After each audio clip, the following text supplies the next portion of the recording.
I picked up my phone to ask a simple question.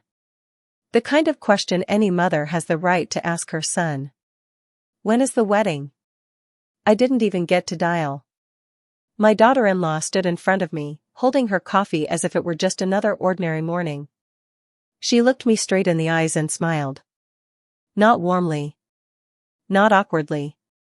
But with a calm that felt practiced. And then she said, "We got married yesterday." Yesterday.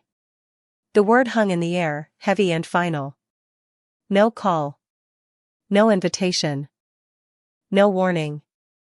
And no place for me. I stood there in silence, my phone still in my hand, the screen already dark. Something inside my chest shifted, quietly, without tears, without noise. The refrigerator hummed behind me, too loud in the sudden stillness. I didn't ask why. I didn't say congratulations. Only one thought kept circling in my mind, slow and relentless. How could they do this to me? If you stay with me until the end of this story, you'll understand what happened next, and why that moment changed everything. My name is Margaret. I'm not remarkable, not dramatic, not the kind of woman people write stories about. I spent most of my life doing ordinary things quietly and carefully, believing that if you showed up consistently, love would take care of the rest. I married young. I learned early how to stretch a dollar, how to listen more than I spoke, how to keep a home steady even when life felt uncertain. When my husband passed away, suddenly and without preparation, the world narrowed to one clear responsibility. My son. I raised him alone. Not with speeches or grand gestures, but with packed lunches, folded laundry, late nights at the kitchen table helping with homework. I worked, I worried, I saved. I missed sleep and never complained. I believed that was what love looked like, being there without asking for recognition. As he grew older, I tried to grow quieter. I didn't want to be the kind of mother who hovered. I wanted to be welcome, not tolerated. I told myself that respect meant giving space, even when it felt uncomfortable. When he met the woman who would become his wife, I was careful. I smiled. I listened. I asked polite questions and waited for cues before offering opinions. I wanted her to feel safe, not judged. I wanted my son to be happy, even if his happiness slowly shifted away from me.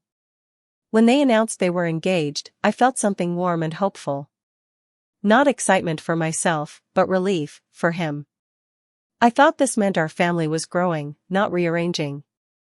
I imagined shared holidays, small traditions, a place at the table that didn't need to be earned. I didn't want control. I didn't want decisions. I wanted one simple thing. To belong in my son's life. I believed that years of showing up had built something solid enough to withstand change. I believed love was cumulative, that it couldn't simply be erased by silence or omission. Looking back now, I can see how carefully I told myself that everything was fine. How often I ignored small signals because acknowledging them felt like admitting fear. I mistook distance for independence, and politeness for kindness. At the time, I still believed families didn't exclude each other on purpose. I believed if you stayed patient, if you stayed kind, your place would remain. I didn't yet understand how quietly a door can close when you're standing on the wrong side of it. When wedding plans first came up, I remember how carefully I chose my words. I didn't want to sound demanding. I didn't want to cross an invisible line I could already sense forming. "Can I help with anything?" I asked one afternoon, standing in my own kitchen with the same chipped mug I'd used for years. Even something small. My daughter-in-law smiled politely and said, "We want something very small. Very private." I nodded. I told her I understood. I told myself that small meant simple, and private meant peaceful. I didn't ask what private really meant, because I was afraid of the answer. A few weeks later, I tried again. I asked if they had picked a date yet. I asked if they needed help with invitations, or flowers, or even a guest list. The answer didn't change. Very small. Very private. At the time, I translated that into restraint. Maturity. Independence. I was proud of myself for not pushing. Proud of myself for being the kind of mother who stepped back gracefully. What I didn't notice was how little information reached me at all. There were no casual updates. No excited phone calls. No shared decisions. Conversation stayed shallow, as if anything deeper might invite me in. I told myself it was normal. Young couples needed space. Love looked different now. This was just how adulthood worked. But something subtle had shifted. I was no longer part of the planning. I wasn't even adjacent to it. I existed somewhere outside the frame, watching from a distance I hadn't chosen. The invitations never came, but I assumed they were still being designed. Dates were never mentioned, but I assumed they hadn't settled on one yet. Each assumption made it easier not to feel the quiet sting of being excluded. Looking back, that was the first crack. Not loud. Not dramatic. Just a thin line forming, easy to ignore if you didn't press on it. I mistook silence for neutrality. I mistook politeness for honesty. And I trusted that a son I had raised with care would never close a door without telling me.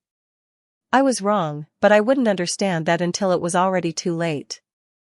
I can see myself clearly now, filling in the gaps with hope. I kept my calendar open without realizing why. I avoided planning trips, just in case. I stayed close to my phone, expecting news that never arrived. When friends asked about the wedding, I smiled and said, "They're keeping it small." I defended decisions I wasn't part of. I protected their privacy at the cost of my own awareness. There were moments when the unease surfaced. A pause before returning my calls. A change in tone. The way my son spoke carefully, as if measuring every word. Each moment passed quickly enough to dismiss. I told myself love didn't need proof. I told myself patience was strength. I told myself I was imagining things. That belief kept me quiet. And my silence made everything easier for them. If I had known then what I know now, I would recognize those weeks as preparation. Not planning a ceremony, but preparing an absence. Creating a version of events where my presence would be inconvenient, even unnecessary. But at the time, I still believed history mattered. That shared years built unspoken bonds. I believed a mother could not be erased so quietly. That belief was my mistake. I didn't realize that exclusion rarely announces itself. It arrives softly, wrapped in reasonable language. It waits for your cooperation. And I gave mine freely, thinking I was being loving. That was the first crack. And I stepped over it without looking down. Even now, when I hold that old mug, I remember how steady my hands felt then. How certain I was that patience would be rewarded. I had no idea I was standing at the edge of something already decided without me. I believed I was waiting. I didn't know I was being left behind. There is a particular kind of blindness that comes from love. It convinces you that distance is temporary, that silence has good intentions. I lived inside that blindness then, calm and trusting, unaware of how much was already being taken away. That trust would not survive what came next. Because while I was learning to step back, they were learning how easily I could be excluded. And once that lesson is learned, it is rarely forgotten. This was only the beginning, though I didn't know it then. The quiet part. The part that looks harmless until you see what it leads to. I would understand soon enough how intentional that quiet had been. And by then, there would be no invitations left to wait for. Only answers I never asked for. And consequences I never expected. That realization was already on its way. I just didn't know the date yet. Or how final it would feel. Some lessons arrive quietly. This one would not stay quiet for long. Not after yesterday. Not after the truth came out. And not after what I would finally understand. It was never an accident. That is what hurt most. Truly. The weeks that followed felt oddly unfinished, as if I were waiting for a sentence to end that never did. Conversations became shorter, lighter, emptied of detail. When my son called, it was usually in between things, driving somewhere, stepping into a meeting, already distracted. He asked how I was, listened just long enough to be polite, and then said he had to go. I noticed I was always the one reaching out. Always the one adjusting my schedule. I began choosing my words carefully, trimming questions before they could sound like expectations. I told myself this was respect. I told myself I was doing the right thing. Invitations to dinner stopped coming. Holidays were discussed vaguely, with no dates attached. When I asked about plans, the answers floated somewhere in the future. We'll see. Nothing decided yet. We're keeping things flexible. Flexible, I learned, meant undefined. There were moments when I felt the shift physically. Standing in the grocery store aisle, realizing no one had asked me what kind of cake they liked anymore. Sitting at home on a Friday night, realizing I hadn't been included in their weekend for months. These were small things, easy to dismiss if you wanted to. And I wanted to. I filled the silence with understanding. I told myself they were busy. Young. Building a life. I reminded myself that love wasn't measured by frequency, but by intention. I assumed the intention was still there. What I didn't know was that decisions were being made without me. Dates chosen. Lists written. Moments planned. All of it happening quietly, efficiently, as if my absence made things simpler. I sensed something was wrong, but I didn't name it. Naming it would mean acknowledging that I was being left out on purpose. And that thought felt too heavy to hold without proof. So I stayed patient. I smiled when friends asked questions I couldn't answer. I defended silences that hurt. I reassured myself that families didn't erase each other so cleanly. The truth is, I was already on the outside. I just hadn't turned around to look at the door yet. There were signs. I can see them now. Messages answered hours later. Conversations that ended abruptly. A careful tone that suggested boundaries I had never agreed to. Each sign passed quietly, absorbed into my growing habit of making excuses for other people's choices. I told myself this was temporary. A phase. That things would return to normal once the wedding was over. I didn't realize the wedding was already scheduled in a future that did not include me. That is how exclusion works when it is done politely. No confrontation.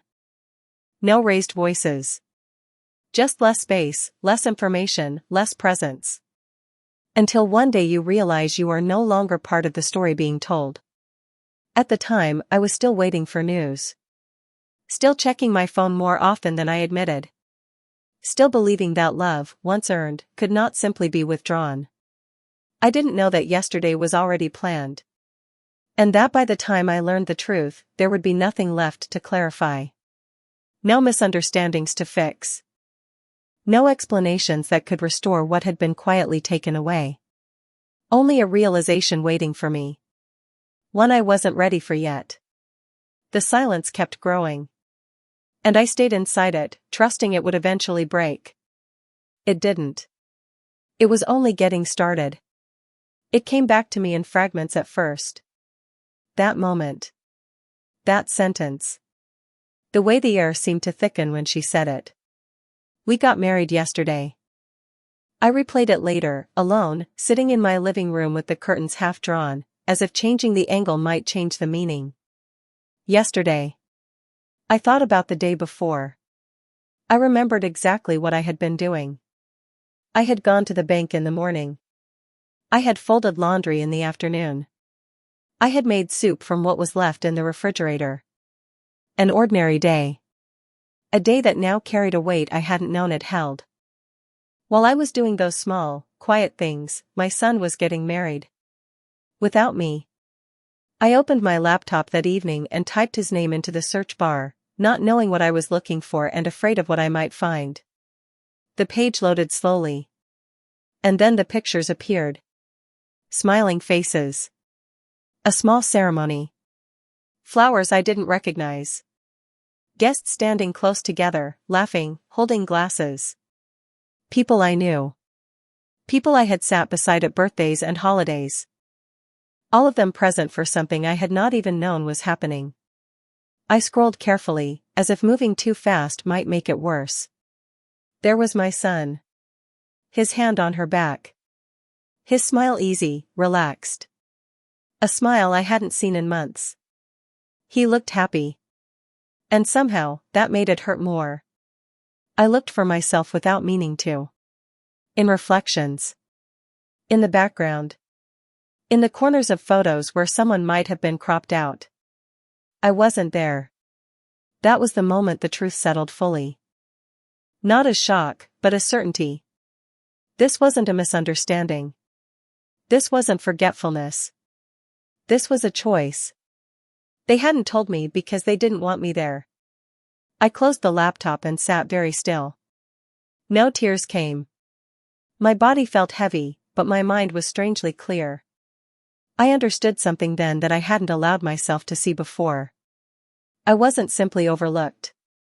I was deliberately excluded. The calm smile. The careful phrasing. The months of vagueness. All of it had led to this. A wedding that existed in a world where I was unnecessary. I thought about how easily the truth had been delivered. No apology. No hesitation. Just a statement of fact, as if it required no explanation. We got married yesterday. As if yesterday had belonged to everyone except me. That night, I didn't sleep much. I sat in the same chair until the room grew dark, listening to familiar sounds that suddenly felt distant. The clock ticking. The refrigerator humming. The house that had once been full of plans and noise holding its breath with me. I realized then that something irreversible had happened. Not just a wedding missed, but a boundary drawn without my consent. A message delivered without words. You are not part of this. And for the first time, I stopped trying to argue with that message.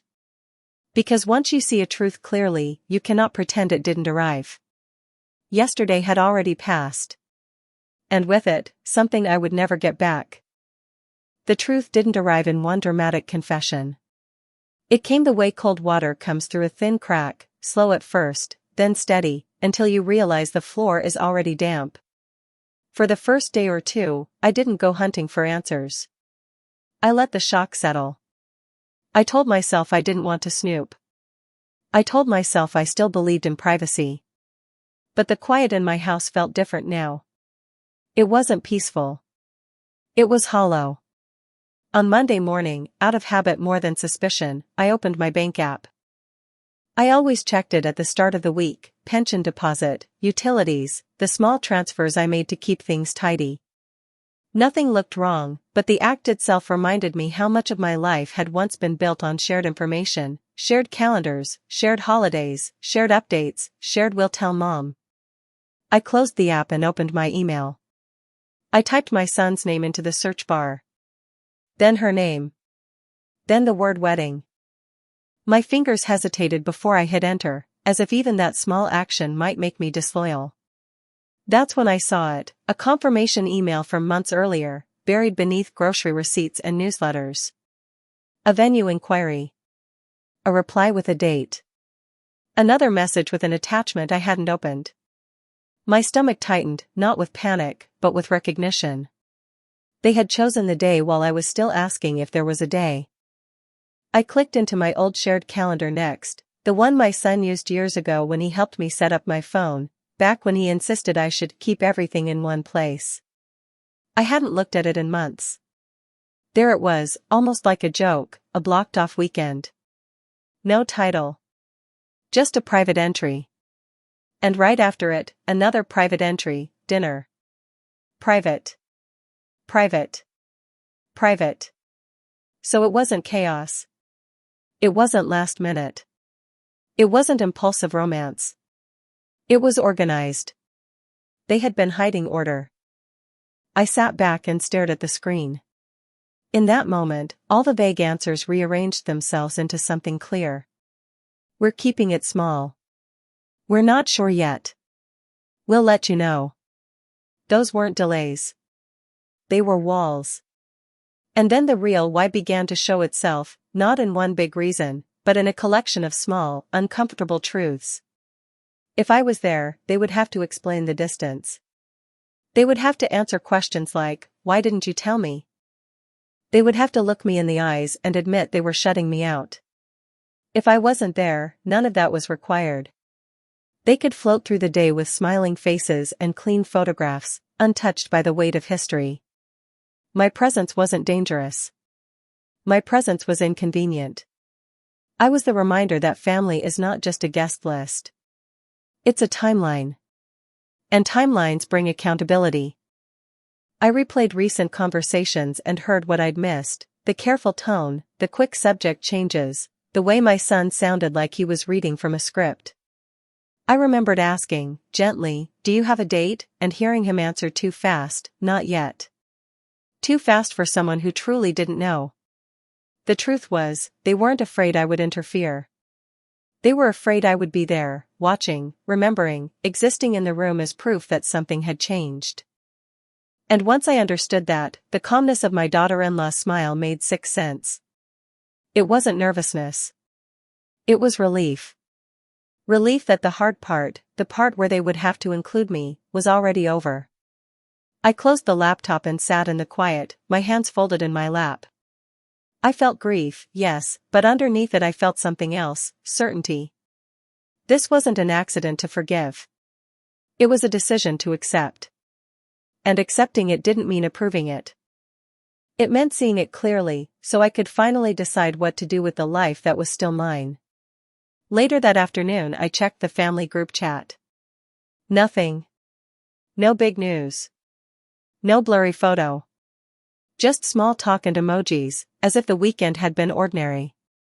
The emptiness felt staged, like a table wiped clean before you arrive, so there's nothing left to question. I returned to the pictures online and looked closer. There were printed programs, matching boutonnieres, rented chairs in tidy rows. Deposits had been paid. Timelines had been built. This wasn't a spur-of-the-moment courthouse run. I recognized a cousin of hers in one photo and realized people had traveled. Invitations had been sent. Addresses had been gathered. My name had been handled like an object, written down, then deliberately set aside. That night a neighbor called and asked if I was excited for the newlyweds. I said, "Of course," and my voice sounded calm. After we hung up, I understood that calm wasn't denial anymore. I wasn't dealing with a misunderstanding. I was dealing with a preference. And once you see that, you stop searching for the missing invitation.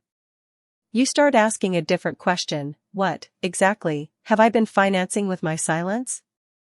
I wrote it down in my notebook. That night, I didn't turn on the television. I didn't call a friend. I didn't even make tea. I simply sat at my kitchen table, the same place I had signed permission slips and balanced checkbooks, and I listened to the house settle around me. The clock over the stove kept time like it always had. The refrigerator hummed. Somewhere in the pipes a soft knock came and went. Ordinary sounds, steady and indifferent, as if the world hadn't shifted on its axis. I opened my phone again and stared at our last messages. Nothing cruel. Nothing dramatic. Just a clean, careful distance. Short replies. Delayed answers. A polite "we've been busy," as if busyness could explain a wedding. I set the phone down beside my mug, blue ceramic, a thin crack near the handle, and I ran my thumb over that crack without thinking. I remembered buying it years ago at a church sale, because it felt solid and plain. I had liked that about it. For the first time, I let myself name what I had been avoiding. They had chosen a life where I was optional.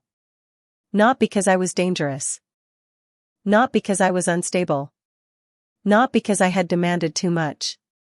I had done the opposite. I had stepped back so often that stepping back had become my shape. And now, there was no space left for me at all. I waited for anger to arrive, but it didn't. I waited for tears, for trembling hands, for that panicked feeling people talk about. Instead, I felt something quieter, almost clinical, settle into place. Clarity. If someone can exclude you from a day that defines the rest of their life, then the question is not how to get back in. The question is why you keep standing at the door. I thought about all the times I had swallowed my feelings to keep the peace. All the times I had rewritten their silence into kindness. All the times I had told myself, be patient, Margaret. Don't make it about you. Sitting there, I finally understood a simple truth. I was fighting for a place where I was clearly not wanted. And fighting was beginning to cost me my dignity. So I made myself a promise, right there at the table, with the house humming and the mug warm beneath my palm. I would stop auditioning for my own family. I would stop chasing a closeness they no longer offered. I would not beg to be included in a story that had been written without me. That decision didn't feel dramatic. It felt like setting down a heavy bag you didn't realize you'd been carrying. I stood, rinsed my mug, and placed it upside down on the dish towel. Then I turned off the kitchen light. In the dark hallway, I felt the strange relief of knowing exactly where I stood. Not inside their circle. But finally, fully, inside myself. I went to my bedroom and opened the top drawer of my dresser, the one that still smelled faintly of lavender sachets from years ago. Inside were the papers I kept in neat stacks, insurance letters, tax documents, my husband's death certificate in a plain envelope, the folder labeled estate in my own careful handwriting. I slid the folder out and rested it on the bedspread. I didn't open it yet. I just looked at it the way you look at a map before a long drive, knowing the route exists even if you haven't taken it. My son had never asked about those papers. He had never needed to. For years, I had assumed that if something happened to me, he would naturally step in, with respect, with tenderness, with the kind of steady responsibility I had tried to teach him. That assumption felt different now. Not wrong in a dramatic way, just naive. Love is real, but love is not a guarantee of good judgment. And closeness is not the same thing as loyalty. I sat on the edge of the bed and listened again to the house, the soft tick of the radiator, the distant car passing on wet pavement, the wind brushing the branch outside my window. I realized how much peace I already had, how much quiet life I had built with my own hands. And then I realized something else, something even plainer. If they could make a decision this large without me, they could make smaller decisions too, about holidays, about money, about who would speak for me if I couldn't speak for myself. The thought wasn't panic. It was practicality. In the morning, I knew, I would start acting like the woman I actually was, capable, organized, and awake. I lay down and stared at the ceiling, remembering my son at 8 years old, hair damp from a bath, asking me if grown-ups ever stopped needing their mothers. I had kissed his forehead and told him, not really. Now, in the quiet dark, I adjusted that answer in my mind. Grown-ups do stop needing their mothers. Sometimes they stop noticing them at all. That is a painful truth, but it is also freeing, because it means my life cannot hinge on being needed. It can hinge on being whole. I closed my eyes and let the next day come. And when the sun rose, I didn't feel abandoned. I felt instructed. By myself. For myself. Now. The decision didn't come with drama. There was no moment where I stood up suddenly or said something out loud. It arrived quietly, the way a conclusion arrives when all the facts have already been laid out and there is nothing left to debate. The morning after everything settled into place, I woke earlier than usual. The house was still dark, the kind of dark that feels private. I made coffee and stood by the window, watching the street light blink off as the sky slowly changed its color. I thought about how long I had been waiting. Waiting for updates. Waiting for inclusion. Waiting for reassurance that I still mattered in the way I once had. And I realized how tired I was of waiting. So I stopped. I didn't call my son. I didn't send a message to smooth things over. I didn't ask for explanations or offer forgiveness that hadn't been requested properly. I simply let the silence exist without rushing to fill it. That was my first boundary. Then I opened my planner and looked at the notes I had kept out of habit, birthdays, reminders, little stars next to days I had kept free just in case. I took a pen and crossed some of them out. Not angrily.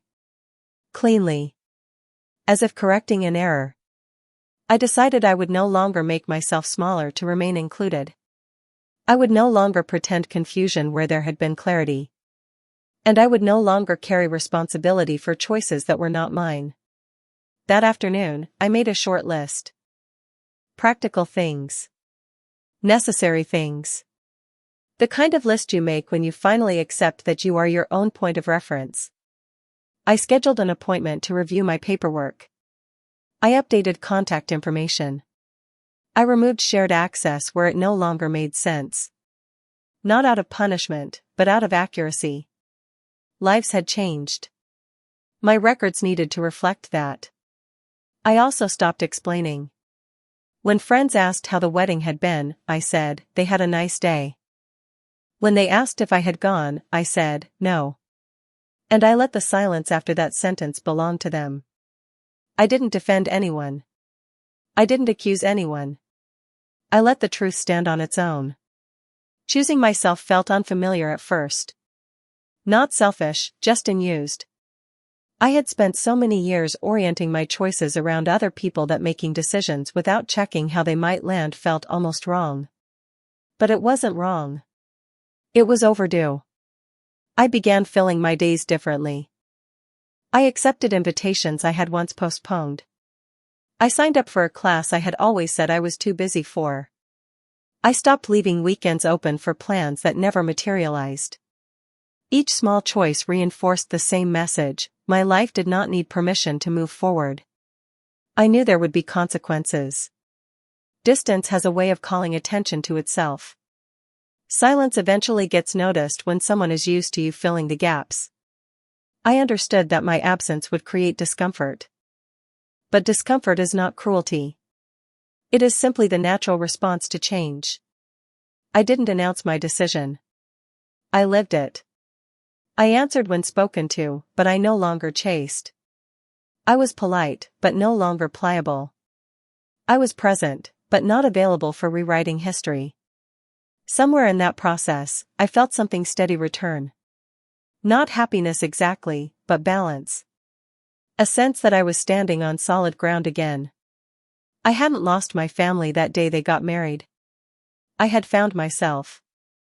And that, I understood, was not a loss at all. The change didn't announce itself. It never does. At first, there was only a pause, longer than usual, before my phone rang. Then another. Days passed where no one checked in, and I could feel the shape of their expectations shifting, slowly realizing that I was no longer doing the reaching. When my son finally called, his voice sounded careful. Not warm. Not distant.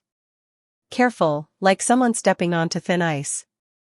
"Mom," he said, "we should talk." I agreed. I always had. But this time I didn't rush to soften the moment. I didn't tell him it was fine before he finished speaking. I let him sit with the discomfort he had helped create. They came over a week later. Both of them. They sat on my couch, side by side, hands folded, eyes scanning the room as if they were visitors instead of family. My daughter-in-law smiled again, that same controlled expression, though now it wavered slightly at the edges. "We didn't think it would hurt you this much," she said. My son nodded. "We made a mistake." I listened. I didn't interrupt. I noticed how their apologies were framed, soft, abstract, careful not to assign responsibility. No one said, "We chose to exclude you." No one said, "We should have told you." Instead, they spoke about stress. About timing. About wanting something simple. What they didn't talk about was the silence. The planning. The months of deliberate omission. I understood then something important: these apologies weren't about my pain. They were about their discomfort. About the consequences of my withdrawal. About realizing that access to me had not been unconditional after all. When I didn't immediately reassure them, the room shifted. My son looked surprised. He had expected relief by now. He had expected me to make it easier. I didn't. I said, calmly, "I understand why you did what you did. And I understand what it cost. There was nothing else to explain. After that, things began to falter in small, visible ways. Holidays became complicated. Schedules didn't align as easily when I stopped adjusting mine. Plans had to be discussed instead of assumed. My absence became noticeable, not dramatic, but inconvenient. They missed things they had taken for granted. Advice. Support. A quiet safety net that had always been there without being named. I hadn't removed myself out of spite. I simply stopped compensating. That was the consequence. It wasn't punishment. It was reality, finally allowed to function without my constant intervention. Over time, their tone changed. Conversations became more direct. More cautious. They realized that the version of me who absorbed disappointment quietly was no longer available. And I realized something too. Apologies that arrive only after power shifts are rarely about accountability. They are about adjustment. I accepted their words without letting them rewrite the past. I allowed contact without restoring access. I kept my boundaries where they were, steady and clear. They had made their choice. I had made mine. And the balance, once broken, was not going to be rebuilt on old terms. For the first time, the consequences were not mine alone to carry. They belonged to everyone involved. And that felt fair. I don't carry anger with me. I learned early that anger is heavy, and I've already carried enough. What I carry now is clarity, and clarity is lighter. It doesn't shout. It doesn't demand. It simply stands where it belongs. My son is still my son. That did not change. What changed was my understanding of who I am in his life, and who I am allowed to be in my own. I no longer confuse love with self-erasure. I no longer mistake endurance for loyalty. I didn't get an invitation to the wedding. That absence will always be part of our story. But I stopped letting it define the rest of mine. I built days that fit me. Mornings that start slowly. Evenings that don't wait for a phone to ring. I found comfort in routines that are mine alone, the same mug, the same chair by the window, the quiet dignity of a life that no longer asks to be chosen. Sometimes people ask if I regret stepping back. I don't. Because stepping back wasn't retreat. It was alignment. It was choosing not to stand in places where I had already been dismissed. I wish them well. Truly. But I no longer pay the price for their comfort with my silence. If there is one thing I know now, it is this: when someone shows you where you stand, believe them. And then decide where you will stand next. That choice saved me. If this story touched a nerve, you belong here. Subscribe to hear truths where silence becomes strength. I didn't attend their wedding. But I finally showed up for my own life.